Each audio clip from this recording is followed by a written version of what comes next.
ඔයගොල්ලන්ට කියලා දෙන්න යන්නේ වෙසක් කූඩුවක් හදාගන්න. මේ වෙසක් කූඩුව තමයි මගේ යාළුවනේ මම හදාන්න ලෑස්ති වෙන්නේ. අපිට ඕන වෙන්නේ කොළ පාට 3කින් කොළ 3ක්. මම ගත්තා රෝස කොළ තැඹිලි. ඕගොල්ලෝ ගෙදරදී වෙන ඕගොල්ලෝ කැමති පාටක් ගන්න පුළුවන්. තව අපිට ඕන වෙනවා ගම් බෝතලයක්. තව අඩි රූලක්. තව අපිට ඕන වෙනවා කතුරක්. අන්න ඒ ටික තමයි අපිට වෙසක් කූඩුවක් හදන්න ඕන වෙන්නේ මගේ යාළුවනේ. දැන් මුලින්ම අපි ගමු රෝස පාට කොලේ.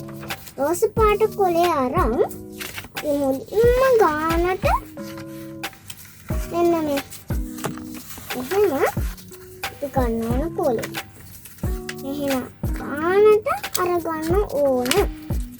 ඊට පස්සේ අපි කියන කතුර ගන්න. කතුර අරන් මගේ යාළුවනේ මෙන්න මෙහෙම හීනෙට පොඩ්ඩක් එන්න මේ ගන්නට වගේ අපි කතුරෙන් මෙන්න මෙහෙම මේ ගානට විතර කතුරෙන් කපා ගන්න ඕන. එන්න මේ වගේ කපා ගන්න ඕන මගේ යාළුවනේ. හැබැයි ටිකක් විතර මෙන්න මේ සයිස් වගේ විදියට කපා ගත්තා නම් ඇති. එක විදිහටම මෙන්න මෙහෙම අපි කපාගෙන යමු.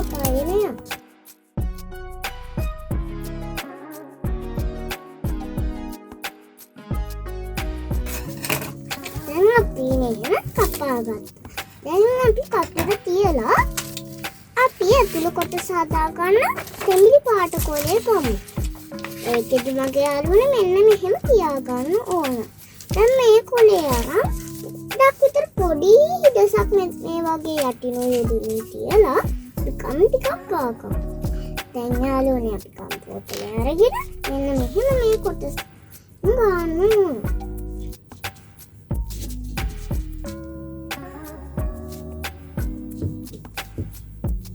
එහෙනම් ගන්න මගේ යාළුවනේ. දැන් යාළුවනේ මං කොලේ ගම් ගත්තා. දැන් අපිට තියෙන්නේ මං කිව්වා වගේ හිඩසක් තියලා අපි ගමු. දැන් මේක අපි මෙතනින් ලස්සනට අලවගමු. දැන් යාළුවනේ අපි මේක අලවගත්තා. දැන් අපිට තියෙන්නේ මෙන්න ලස්සනට මෙන්න මේ වගේ අපි හිඩසක් තිබ්බා මතකද? දැන් මේ මෙතනින් අපි මෙන්න මෙහෙම ලස්සනට අලවගමු මගේ යාළුවනේ. මම මේක හදාගත්තා. දැන් ඊළඟට අපිට තියෙන්නේ මේක රැලි ටික හදාගන්න. ඒකට මම ගත්තා කිව්වා වගේම මම ගත්ත කොළ පාට කොලේ. ඒකට අපි මෙන්න මෙහෙම අරගන්න ඕන. ඊපස්සේ තවපාරක් ආයි නවන්න ඕන. මෙන්න මෙහෙම නවන්න ඕන. ඊට පස්සේ අපි තියන්නේ ඉස්සෙල්ලා කරා වගේම මෙන්න මෙහෙම කොලේ කපන්න ඕන. අපි ඊට විදිහට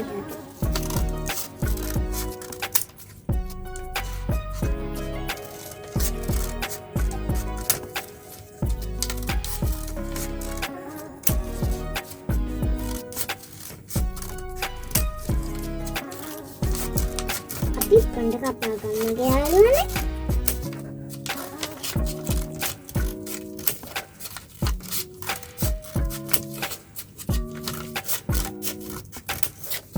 දැන් යාළුවනේ අපි වෙසක් කූඩුවේ රළ ටික නම් කපා ගත්තා. දැන් තියෙන්නේ මේ වෙසක් කූඩුවේ ඒ ටික අලව ගන්න. මේ කූඩුවට තමයි අපි අලව ගන්නේ. මෙන්න මේ සයිඩ් එකට අලව ගන්න. දැන් යාළුවනේ අපි වෙසක් කූඩුව හදාගත්තා. මේ වගේ වෙසක් කූඩුවක් ඕගොල්ලෝ ගෙදරදී හදාගන්න. මං කිව්වා වගේ අපිට ඕන වෙනවා ගම් එක අඩි රූල කතුර පාට කොළ 3ක්. ඔයගොල්ලෝ කැමති පාටින් ගන්න කමක් නැහැ.